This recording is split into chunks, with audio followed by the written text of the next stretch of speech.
Traffic is a wildlife trade monitoring network and leading international NGO whose mission is to ensure that trade in wild plants and animals is not a threat to the conservation of nature. Traffic conducted surveys of retail outlets selling ivory in Bangkok from January 2013 to May 2014. They published a report of these findings recently in July. What they found from their research was that over just 18 months, the number of outlets selling ivory in Bangkok doubled, and the number of ivory items for sale nearly tripled.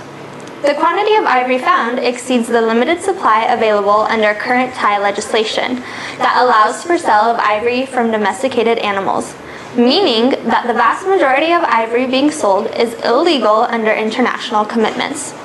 We're talking to Naomi Doak, the coordinator of traffic and a member of the research team, to find out more about Thailand's unregulated ivory market and what's being done. Thailand has one of the world's largest unregulated ivory markets, which directly contributes to the international illegal ivory trade and slaughter of elephants. Could you give us a brief overview of Thailand's history in regard to this issue, to tell us a little bit about how the problem even got to this point? So Thailand is one of those countries in Southeast Asia that historically has always had some form of ivory market. Generally that's always been sourced with ivory from the domestic market, but as demand has been growing, we've seen an increase in the poaching in African countries for elephants and ivory, and an increase in the number of large volumes of ivory that's been moved around the world. And a lot of that is going to countries like Thailand and also China, where there is a legal domestic market. It all gets a bit complicated because the international market in ivory is illegal, but that doesn't apply to domestic markets, so within a country. And Thailand has always had a domestic market in ivory because of its close links and cultural significance of elephants. It's just that while markets in other countries have been closed down for a number of reasons, either primarily through supply, they can't get ivory, so there's no supply coming in and the market has just stopped. That hasn't happened in Thailand because the market has continued to be fed from small amounts of ivory from domestic elephants, and it's just been utilised as a way to launder through ivory from African elephants now that the value and the demand for items made from African elephant ivory has gone up. Okay. And the research published by Traffic, which you just mentioned, clearly indicates that the ivory market is growing in Thailand. In terms of supply and demand, it would be logical to think the market is growing because demand is increasing. Do you have any insight into why demand for ivory is on the rise, particularly in Thailand? So at the moment, unfortunately, we're seeing what you just explained, this kind of demand-supply dynamic that happens in markets for all goods, happening with all kinds of wildlife products, legal and illegal. So we're seeing it in other parts of the world, for example, for rhino horn. In Thailand, we're not seeing that rise for rhino horn, but we are seeing it for ivory. We think there's a number of reasons. A lot of it has to do with the growing economic base behind some of the key consumer countries. So, for example, China's economy is booming, Vietnam's is booming, and this is producing a rising middle class that want items that we would these days, I think, slot into the category of a luxury good.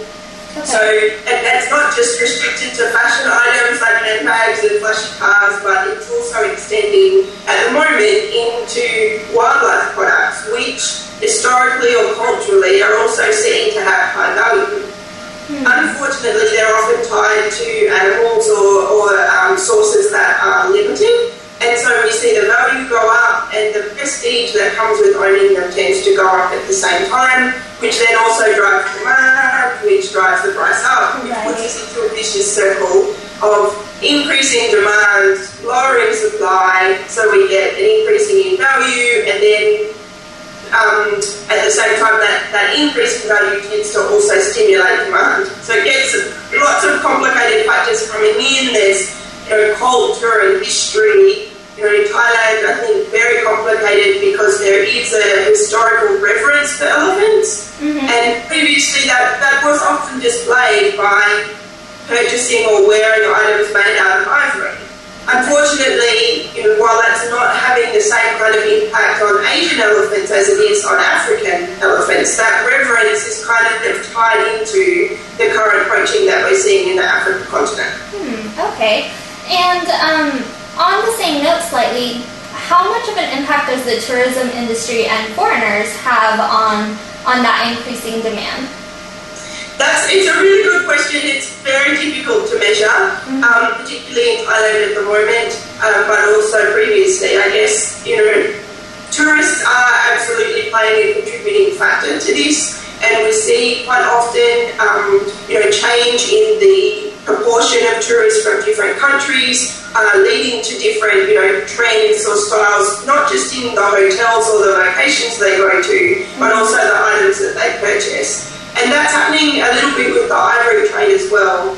Over the period that we monitored the items that were on sale in Bangkok, for example, there was a really clear shift from the kind of items that were previously bought by Thais towards items that were generally seen as more popular amongst, for example, Chinese consumers. Okay. There is a legal market for ivory in China, but it's also very much focused on very large and extremely expensive items, whereas Thailand's market tends to be predominantly filled with smaller items that are still expensive, but much, much cheaper than they are in China. So it also means that with the strengthening of the Chinese dollar and an increase in tourists from China, you also get an increased buying power that comes with those tourists and a desire to buy an item that they probably just could not afford at home but can easily afford in Thailand. Okay, thank you for shedding light on that situation. Now, to go into legislation in Thailand, could you describe the current Thai legislation that addresses ivory trade? So the current legislation is particularly complicated for similar reasons to the ones that make the market complicated. There's about 18 laws and regulations that cover ivory or elephants in Thailand. Okay. They fit under the wild, as a wild animal, they fit under the conservation laws for other wild species. But because historically they were considered a beast of burden or a draft animal, and a vehicle for transport, they also come under a number of other laws, which come under the jurisdiction of ministries like agriculture, commerce, because these animals were sold and bought and traded just like other domestic animals in Thailand. Okay. So technically, there isn't really a law that specifies or covers ivory items at the moment. They are covered under the laws that encompass elephants and their products. So ivory comes under those. Okay. So that means it's illegal to sell ivory from a wild elephant, but it's perfectly legal to sell ivory from a domesticated elephant, in much the same way as any other agricultural product.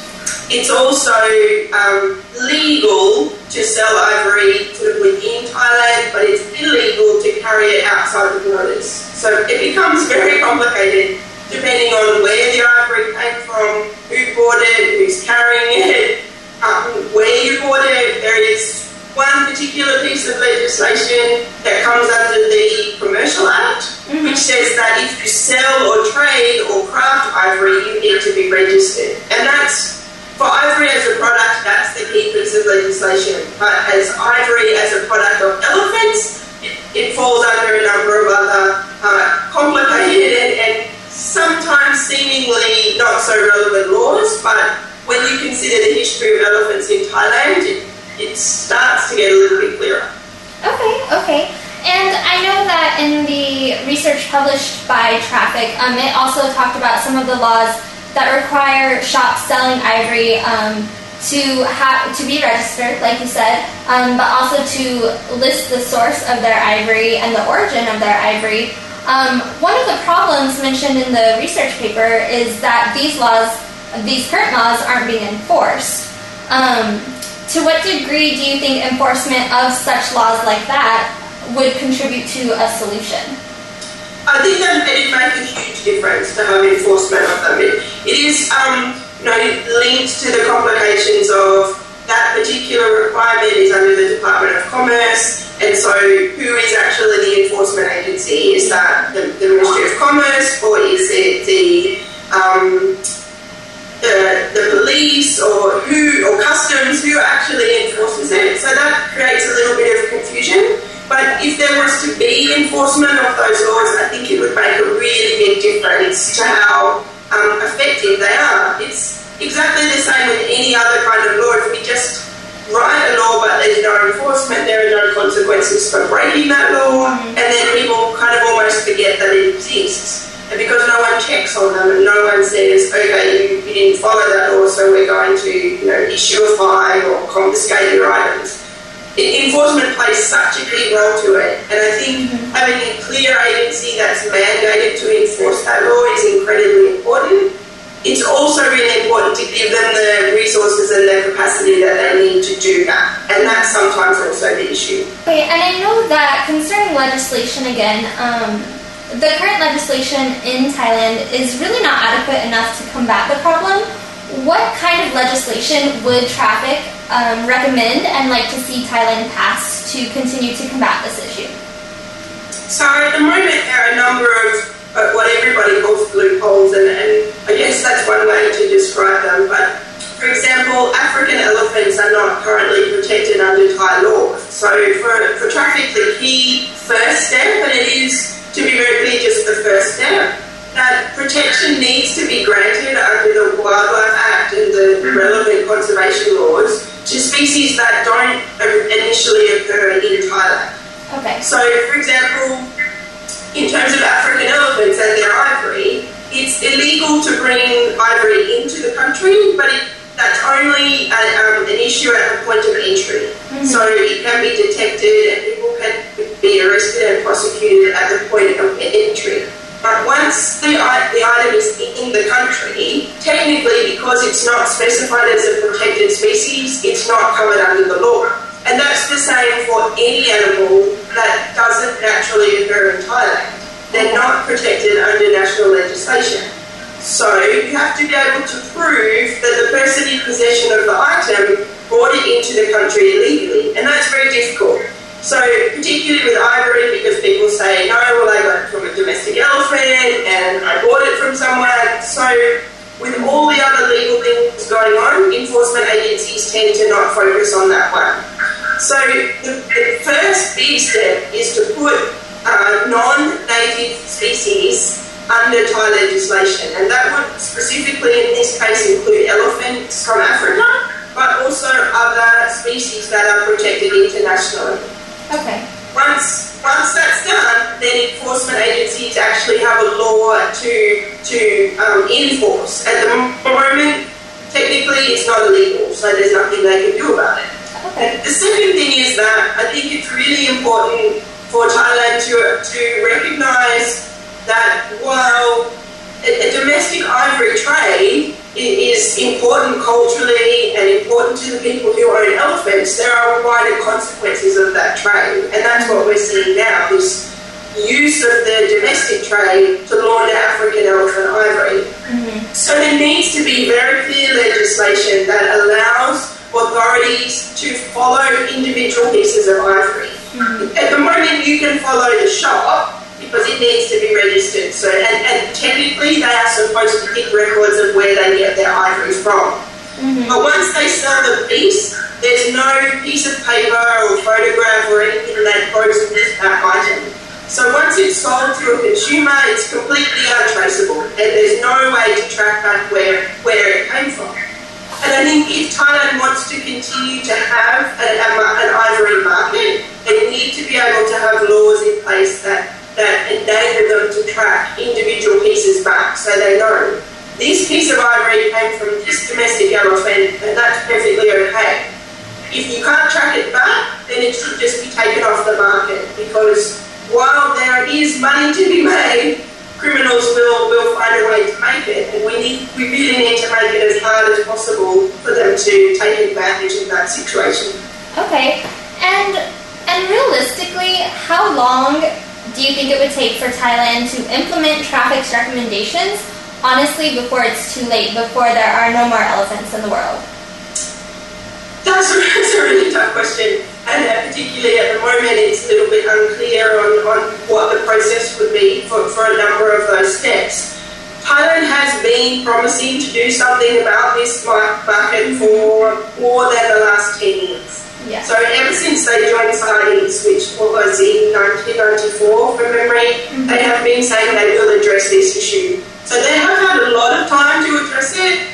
That's not to say it's an easy issue. There are a lot of stakeholders, there are a lot of interests involved, and everybody needs to be considered in that structure and any system that gets put in place. But the reality is, while we see more than 20,000 elephants killed every year in Africa, unfortunately elephants don't have a lot of time, and it's really hard to say how long they have because they're notoriously difficult to count, and come up with a realistic estimate of the population. But we are looking at, I guess in Thailand alone, there are about 3,000 elephants in the wild. So every year, anywhere up to 10 times that number are killed in Africa to provide these items that people, bangles and earrings and bracelets. So for me, we don't have a lot of time to do it. I think when Thailand wants to do something, they absolutely can. So I do think that they have the ability to make those decisions and put things in place just to address this issue. If it's not addressed by March next year, they will risk trade sanctions on CITES listed species, so that includes things like crocodiles and orchids and any animal or plant species that's listed as regulated under an international convention. Okay. And that could cost Thailand up to, the latest estimate I saw was about 4,000 million. So I don't even know what that is. I guess that's $4 trillion US dollars a year. Yeah. I get a bit lost in all of those zeros, but it could potentially have an enormous economic impact on the country. Right. And you mentioned CITES, and I wanted to go back to that really quick. Could you explain exactly Thailand's commitments made under CITES and how Thailand has failed to uphold these commitments? Okay, so in terms of elephants, and particularly in terms of ivory, CITES, the Convention on International Trade for Endangered Species, put in place very early on regulations or requirements for control of ivory trade. In fact, CITES was initially drafted and convened and signed by countries when we faced this same situation previously with elephants and rhinos, and it was a recognition that the international trade of items like ivory could not continue for very long, or we would lose these animals. And unfortunately, we're back in the same place, sort of 40 years later. At the time when Thailand joined CITES, it committed to regulate its domestic ivory market. Okay. And it made very, detailed commitments about how that could be done and what the consequences of not doing it would be. They committed to regulating trade of a number of species, including things that I mentioned previously like orchids and crocodiles, so that means reporting the volumes of items traded. For other species, they committed to not allowing their importation into Thailand, and ivory falls under that category. Okay. Thailand said very clearly, this trade of ivory at an international level is illegal, and they are supposed to have national laws in place that enable them to implement that. And unfortunately, that's where they're falling down in terms of ivory. Okay. And how much of a role does Thailand's cooperation play in preventing elephant extinction from happening in our lifetime? I think at the moment a huge role for a number of reasons. And unfortunately, it's not just as simple as the domestic market, but given its location and its place in transport routes and trade, Bangkok and Thailand play a huge role in this, even as a transit country. We do see volumes of ivory passing through Bangkok on their way to other countries, and they play an important role in stopping that trade as well. But at the moment, they are and consistently have been recognised as amongst the world's largest unregulated ivory market. And unfortunately, it's that role that Thailand plays the biggest part in. When you look at the amount of items made from ivory that we saw on the market in our monthly surveys, constantly I'm told that, it comes from domestic elephants, and there just isn't the ivory supply from domestic elephants to feed that market. In fact, we estimated alone that in one particular month there was the equivalent of bangles of about 20 metres of ivory. So just for those bangles alone, we're probably at a minimum looking at that, maybe 10 elephants, just to provide bangles, and that's an absolute minimum for a number of reasons about the structure of the tusk. But no, Thailand really is key to this solution at the moment, and I think globally the world is looking to Thailand to take a really firm stance and say, this, for a country that values elephants so highly, this is just not, not on our watch. And I kind of think we all need to do that, but unfortunately the spotlight is definitely on Thailand at the moment.